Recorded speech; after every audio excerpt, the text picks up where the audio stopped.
Om Swastiastu, Assalamualaikum warahmatullahi wabarakatuh, Shalom, Namo Buddhaya, salam sejahtera bagi kita semua, dan salam harmoni. Pertama-tama, terima kasih atas waktu yang telah diberikan kepada saya. Di sini saya, atas nama Kak Adi Pratiwi dengan NIM 207051107 dari kelas 3D S1 Akuntansi, akan membahas materi mengenai akuntansi keuangan lanjutan 1 bab 5, yaitu laba atas transaksi antar perusahaan persediaan. Next. Materi yang pertama yaitu mengenai transaksi persediaan antar perusahaan. Suatu perusahaan akan mengakui pendapatan ketika pendapatan tersebut direalisasi. Maksudnya yaitu ketika pendapatan tersebut diperoleh dari sudut pandang entitas yang dikonsolidasikan, pendapatan yang diperoleh harus berasal dari penjualan kepada entitas luar. Pendapatan atas penjualan antara perusahaan-perusahaan afiliasi tidak dapat diakui sampai barang tersebut dijual keluar dari entitas yang dikonsolidasikan. Penjualan persediaan oleh suatu perusahaan kepada suatu perusahaan afiliasi menghasilkan akun resiprokal penjualan dan pembelian jika entitas pembeli mempunyai sistem persediaan periodik dan akun resiprokal penjualan dan harga pokok penjualan jika entitas pembeli menggunakan sistem persediaan perpetual. Kita mengeliminasi jumlah penjualan dan harga pokok penjualan tersebut ketika membuat laporan laba rugi konsolidasi untuk melaporkan penjualan serta harga pokok penjualan bagi entitas konsolidasi. Pengeliminasian jumlah penjualan dan harga pokok penjualan yang sama tidak mempengaruhi laba. Next. Kemudian ada eliminasi pembelian dan penjualan antar perusahaan.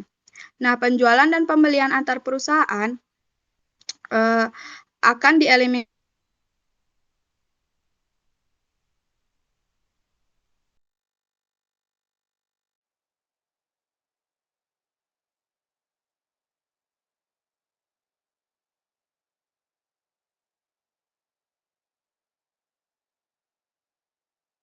berada di kredit. Jika menggunakan sistem perpetual, ayat jurnal kertas kerja untuk mengeliminasi penjualan dan pembelian antar perusahaan yaitu penjualan berada di debit dan harga pokok penjualan berada di kredit. Next.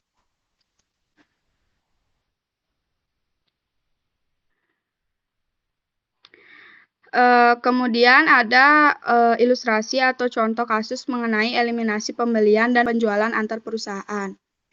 Pusaka Corporation mendirikan perusahaan anak Sinar Corporation pada tahun 2006 untuk menjual lini produk pusaka.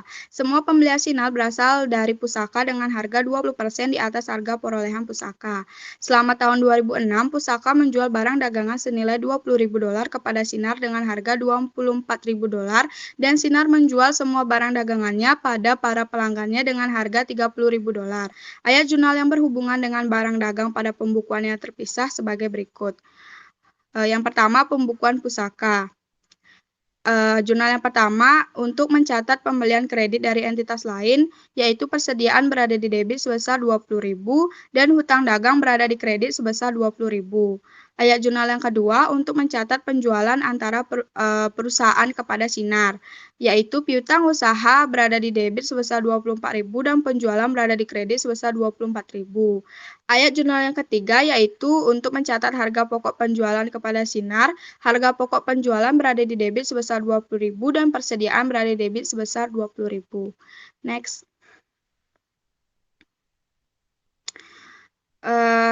Yang kedua, pembukuan Sinar.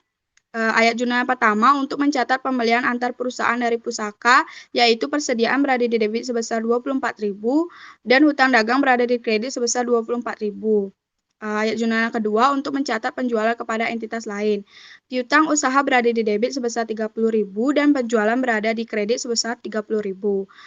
Yang ayat jurnal ketiga untuk mencatat harga pokok penjualan kepada entitas lain, yaitu harga pokok penjualan berada di debit sebesar $24.000 dan persediaan berada di kredit sebesar $24.000.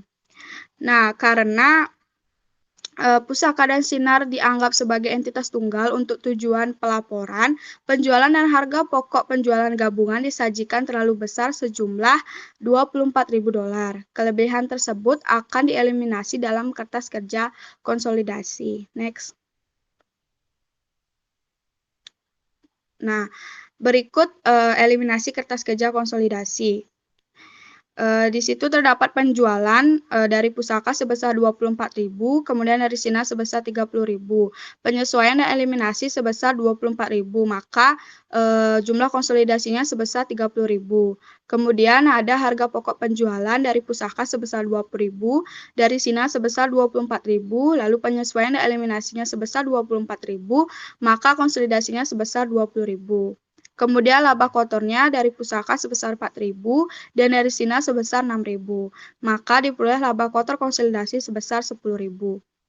Nah, eliminasi kertas kerja tidak mempengaruhi laba bersih konsolidasi karena jumlah eliminasi penjualan dan harga pokok penjualan adalah sama. Dan gabungan laba bruto sama dengan laba bruto konsolidasi. Selain eliminasi pos laba untuk perusahaan, eliminasi piutang dan hutang antar perusahaan harus dilakukan dalam proses konsolidasi. Materi selanjutnya yaitu mengenai eliminasi laba yang belum realisasi dalam persediaan akhir. Entitas konsolidasi merealisasikan dan mengakui jumlah penuh laba atas penjualan antar perusahaan afiliasi dalam periode ketika barang dagang telah dijual kembali kepada entitas luar.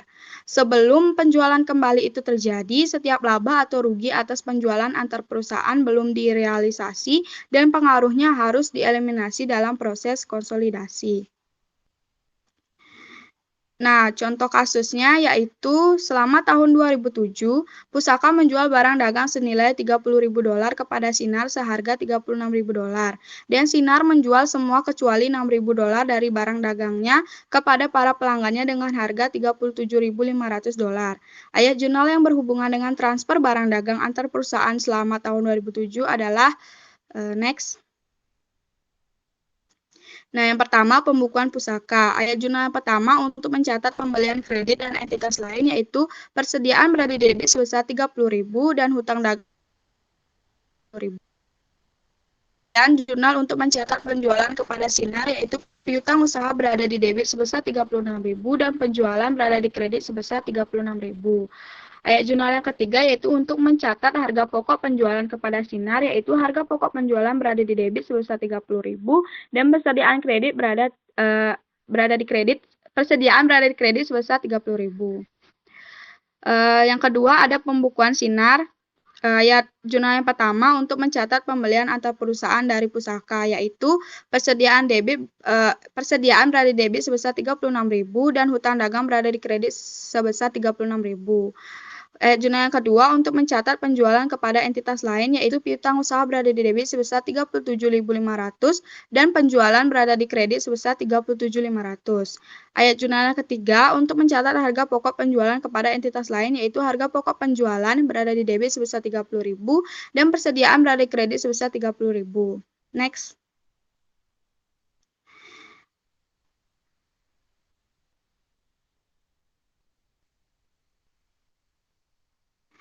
Nah, adapun eliminasi kertas kerja konsolidasi, yaitu ada penjualan dari pusaka sebesar 36.000, dari Sinar sebesar 37.500, dan penyesuaian eliminasi sebesar 36.000, maka jumlahnya sebesar jumlah konsolidasinya sebesar 37.500.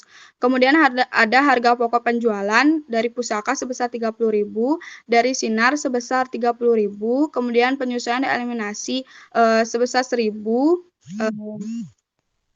dan 36.000, maka hasilnya sebesar 25.000.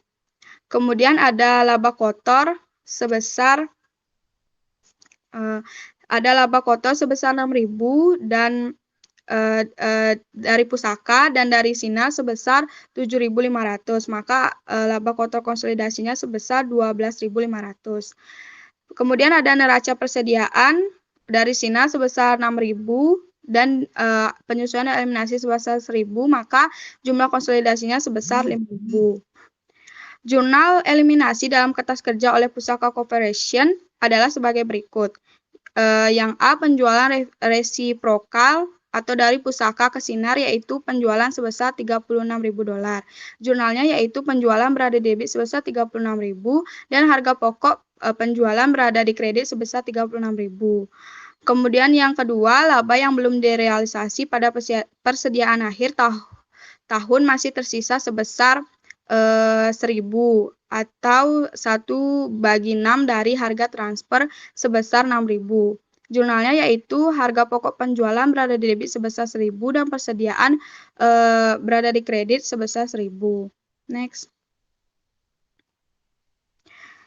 Selanjutnya ada pengakuan laba yang belum direalisasi dalam persediaan awal.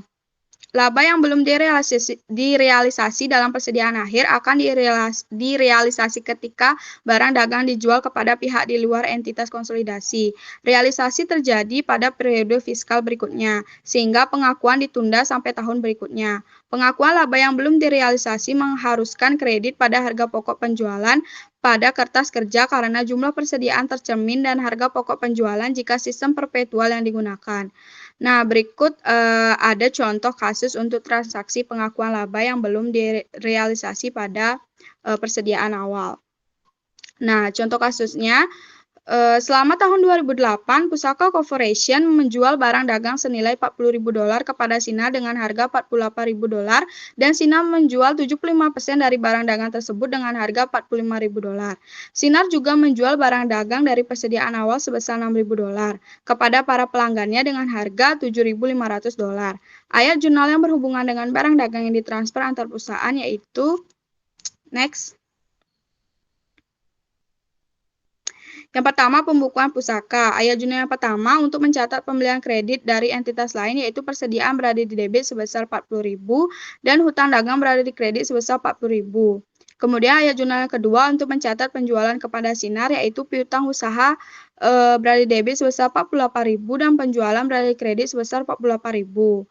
Ayat jurnal ketiga untuk mencatat harga pokok penjualan kepada Sinar yaitu harga pokok penjualan berada di debit sebesar dan persediaan berada di kredit sebesar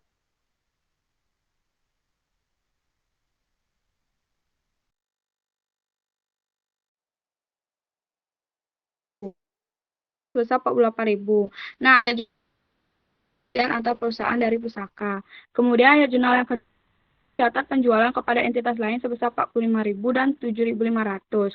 Nah, piutang usaha berada di debit sebesar 52.500 dan penjualan kredit sebesar 52.500. Nah, yang ketiga, ayat jurnal ketiga untuk mencatat harga pokok penjualan yaitu harga transfer 48.000 dikali dengan 75% yang dijual dan 6.000 dari persediaan awal. Maka harga pokok penjualan berada di debit sebesar 42.000 dan persediaan berada di kredit sebesar 42.000. Nah, transaksi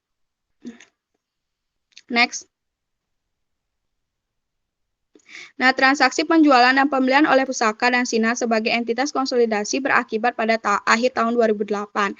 Sinar masih memiliki persediaan akhir sebesar 25%, yaitu sebesar 12.000, yang didapat dari 48.000 dikali 25%. Karena Sinar baru menjual barang dagangan yang dibeli dari Pusaka sebanyak 75%, persediaan akhir Sinar tahun 2008 termasuk laba yang belum direalisasi sebesar 2.000, yaitu 12.000 dikurang dengan 12.000 dibagi 1,2 harga transfer, atau nilai persediaan akhir harga transfer Pusaka yaitu sebesar $10.000. Kemudian ada eliminasi kertas kerja konsolidasi. Konsolidasi yaitu laporan laba rugi penjualan Pusaka sebesar 48.000, Sinar sebesar 52.500. Kemudian penyesuaian dan eliminasi sebesar 48.000, maka jumlah konsolidasinya sebesar 52.500. Kemudian ada harga pokok penjualan dari Pusaka sebesar 40.000, dari Sinar sebesar 42.000 dan penyesuaian eliminasi sebesar 2.000 dan 48.000, maka konsolidasinya sebesar 35.000. Laba kotornya dari Pusaka sebesar 8.000 dan dari Sinar sebesar 10.500. Dan ada penyesuaian eliminasi sebesar 1.000, maka besar konsolidasinya sebesar 17.500. Nah, adapun neraca persediaan dari Sinar sebesar 12.000 dan ada penyesuaian eliminasi sebesar 2.000, maka konsolidasinya sebesar 10.000. Investasi dalam Sinar terdapat penyesuaian eliminasi sebesar 1.000. Next. Nah, ayat jurnal yang dibuat untuk mengeliminasi transaksi resiprokal dan mengakui laba yang sebelumnya ditangguhkan dari persediaan awal tahun adalah sebagai berikut. Yang pertama, mengeliminasi transaksi penjualan dan pembelian antar perusahaan. Jurnalnya yaitu penjualan berada debit sebesar 48.000 dan harga pokok penjualan di kredit sebesar 48.000. Yang kedua, mengakui laba dari persediaan awal dan yang sebelumnya ditangguhkan. Jurnalnya itu yaitu investasi dalam sinar yaitu di debit sebesar 1.000 dan harga pokok penjualan berada di kredit sebesar 1.000. Yang ketiga, ada mengeliminasi laba antar perusahaan pada persediaan akhir atau laba yang belum direalisasi dalam persediaan akhir. Jurnalnya yaitu harga pokok penjualan berada di debit sebesar 2.000 dan persediaan berada di kredit sebesar 2.000. Nah, ayat jurnal kertas kerja A dan C pada dasarnya sama seperti ayat jurnal untuk tahun 2007. Tujuannya adalah untuk mengeliminasi pembelian dan penjualan antar perusahaan dan menggunakan laba yang belum direalisasi dalam persediaan akhir. Dari sudut pandang konsolidasi, kelebihan persediaan awal sebesar $1.000 menyebabkan harga pokok penjualan dalam tahun 2008 menjadi terlalu besar. Ayat jurnal B mengakui laba yang sebelumnya ditangguhkan pada tahun 2007 dengan mengurangi harga pokok penjualan konsolidasi dan karenanya meningkatkan laba bruto konsolidasi. Debit akun investasi dalam sinar merupakan penyesuaian untuk ayat jurnal konsolidasi satu baris yang mengurangi akun investasi tahun 2007 untuk menangguhkan laba yang belum direalisasi dalam persediaan akhir tersebut. Nah, contoh tersebut di atas tidak mencangkup pengaruh transaksi persediaan antar perusahaan terhadap perhitungan hak minoritas atau terhadap akuntansi perusahaan induk menurut metode ekuitas. Next. Nah, materi selanjutnya mengenai penjualan downstream dan upstream. Penjualan oleh perusahaan induk kepada perusahaan anak disebut dengan penjualan downstream, sedangkan penjualan oleh perusahaan anak kepada perusahaan induk disebut dengan penjualan upstream. Istilah upstream dan downstream berhubungan dengan diagram struktur afiliasi perusahaan induk di atas. Jadi penjualan dan penjualan dari bawah ke atas bersifat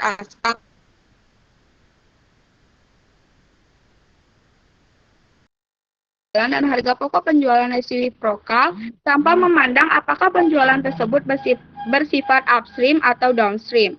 Dalam kasus penjualan downstream, laba perusahaan induk yang terpisah meliputi seluruh jumlah laba yang belum direalisasi dan laba perusahaan anak tidak terpengaruh. Upstream laba bersih perusahaan anak mencakup seluruh jumlah laba yang belum direalisasi dan laba perusahaan induk yang terpisah tidak terpengaruh. Proses konsolidasi mengeliminasi seluruh jumlah penjualan dan harga pokok penjualan antar perusahaan, tanpa memperhatikan apakah penjualan tersebut bersifat downstream atau upstream. Akan tetapi, beban hak minoritas mungkin terpengaruh jika laba bersih perusahaan anak meliputi laba yang belum direalisasi atau dalam situasi upstream. Beban hak minoritas tidak terpengaruh jika laba perusahaan induk yang terpisah mencakup laba yang belum direalisasi atau dalam situasi downstream. Kemudian ada laba yang belum direalisasi dari penjualan downstream. Penjualan oleh perusahaan induk kepada perusahaan anak akan meningkatkan penjualan. Harga pokok penjualan dan laba kotor perusahaan induk tetapi tidak mempengaruhi laba perusahaan anak sampai barang dagang tersebut dijual kepada entitas luar. Semua laba kotor atas penjualan downstream barang, dagang, dan yang tersisa dalam persediaan perusahaan anak akan meningkatkan laba perusahaan induk. Sehingga seluruh jumlah tersebut harus dieliminasi dari laporan laba rugi perusahaan induk menurut metode ekuitas. Laporan konsolidasi akan mengeliminasi laba kotor yang belum direalisasi dengan meningkatkan harga pokok penjualan konsolidasi dan mengurangi persediaan barang dagang ke dasar biayanya bagi entitas konsolidasi. Next. Kemudian ada laba yang belum direalisasi dari penjualan upstream. Penjualan oleh anak perusahaan kepada induk perusahaannya akan meningkatkan penjualan. Harga pokok penjualan dan laba kotor anak perusahaan tetapi tidak mempengaruhi laba operasi induk sampai barang dagang dijual kembali kepada entitas lain. Laba bersih induk perusahaan dipengaruhi karena induk perusahaan mengakui bagiannya atas pendapatan anak perusahaan berdasarkan metode ekuitas. Jika anak perusahaan penjual adalah perusahaan afiliasi yang dimiliki 100%, induk perusahaan menangguhkan 100% dari laba yang belum direalisasi pada tahun terjadinya penjualan antar perusahaan. Jika anak perusahaan adalah perusahaan afiliasi yang hanya dimiliki sebagian, induk perusahaan juga hanya menangguhkan sebatas bagiannya atas laba anak perusahaan yang belum direalisasi. Next. Nah, sekian materi yang saya sampaikan. Saya mohon maaf jika terdapat salah kata ketika saya melakukan presentasi. Akhir kata saya tutup dengan mengucapkan terima kasih.